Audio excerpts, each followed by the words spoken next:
பிரியமானவர்களே, அநியாயமாகவும் ஒருவர் எந்த தவறும் செய்யாதிருக்கும்போது தண்டிக்கப்பட்டால் நியாயத்தை கேட்க முடிந்தால் நாம் கேட்கலாம்.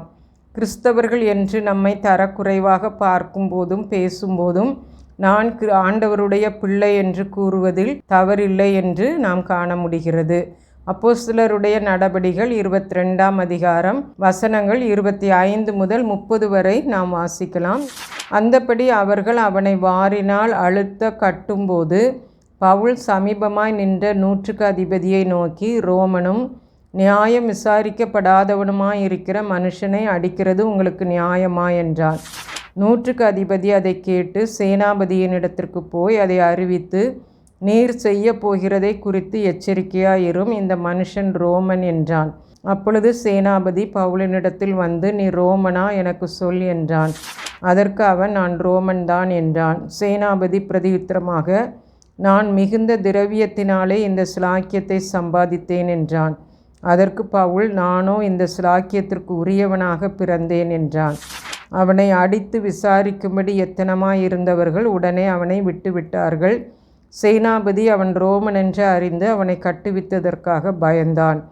பவுலின் மேல் யூதராலே ஏற்படுத்தப்பட்ட குற்றம் இன்னதென்று நியாயமாய் அறிய விரும்பி அவன் மறுநாளிலே அவனை கட்டவிழ்த்து பிரதான ஆசாரியரையும் ஆலோசனை சங்கத்தார் அனைவரையும் கூடி வரும்படி கட்டளையிட்டு அவனை கூட்டிக் கொண்டு போய் அவர்களுக்கு முன்பாக நிறுத்தினான். இந்த பகுதிக்கு நாம் பவுல் தனது குடியுரிமையை அறிவித்தல் என்று நாம் பார்க்கிறோம். குடியுரிமை என்பது மிக முக்கியமான ஒன்றாகும். நாம் இந்தியா நாட்டின் குடிமகன் என்று கூறும் பொழுது அது நமக்கு ஒரு பொறுப்பை நமக்கு கொடுக்கின்றது என்று நாம் பார்க்கிறோம். வசனம் 24 பவுலை அடித்து விசாரிக்கும்படி சேனாபதி கூறுகின்றார்.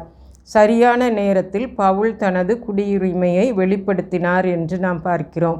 பொதுவாக அநேக இடங்களில் குற்றவாளியை பிடித்தால் அவனை விசாரித்து குற்றம் செய்தவன் என்று அறிந்த பிறகுதான் தண்டனை கொடுக்க வேண்டும்.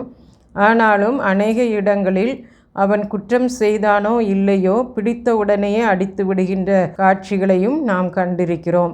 ஆகவே இங்கு அந்த பவுல் ரோமன் என்று தெரிந்ததும் எல்லாரும் எச்சரிக்கையாக இருந்தார்கள் என்று நாம் பார்க்கிறோம். அவனை அடிக்கிறதையும் விட்டுவிட்டார்கள். ரோம கலாச்சாரமும் அந்த ஒரு சட்டமும் அதுதான். அவர்கள் விசாரித்த பிறகு குற்றம் இருந்தால் தான் அடிக்க வேண்டும். வசனம் 28 பவுல், நான் ரோம பிரஜையாக பிறந்தவன் என்று கூறுகின்றார். சேனாபதி இந்த குடியுரிமையை நான் பெற ஸ்லாக்கியம் உள்ளவன் என்று அவன் கூறுகின்றான். பவுல் இதையும் பெருமைக்காக வெளிப்படுத்தவில்லை. ஒருவேளை பவுலுக்கு பிறகு வரும் ஊழியர்களுக்கு கூட பாதுகாப்பாக இருப்பதற்காக இதை கூறியிருக்கலாம் என்று தெரிகிறது. நாமும் நற்செய்தியை அறிவிக்க வேண்டும். அதன் பலனை ஆண்டவரிடம் விட்டுவிட வேண்டும். அவர் பார்த்து கொள்வார். பவுல் ஆண்டவருக்காக துன்புறுத்தப்பட்ட போதிலும் அதை சோர்வும் ஏமாற்றமுமாக எடுத்துக்கொள்ளாமல் ஆண்டவரை பற்றி அறிவிக்க ஒரு வாய்ப்பாக பயன்படுத்தினார் என்று நாம் பார்க்கிறோம்.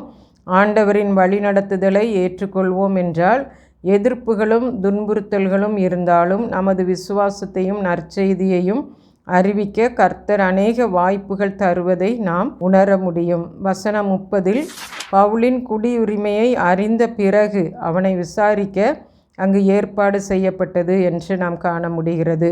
ஆகவே நாம் ஆண்டவரை அறிவிப்பதில் தளராமல் இருப்போம். ஜெபம் செய்வோம். இரக்கமுள்ள தகப்பனே, பாடுகளிலும் சோர்ந்து போகாமல் உம்மை அறிவிக்க பலன் தாரும் ஆண்டவரே. ஆமீன்.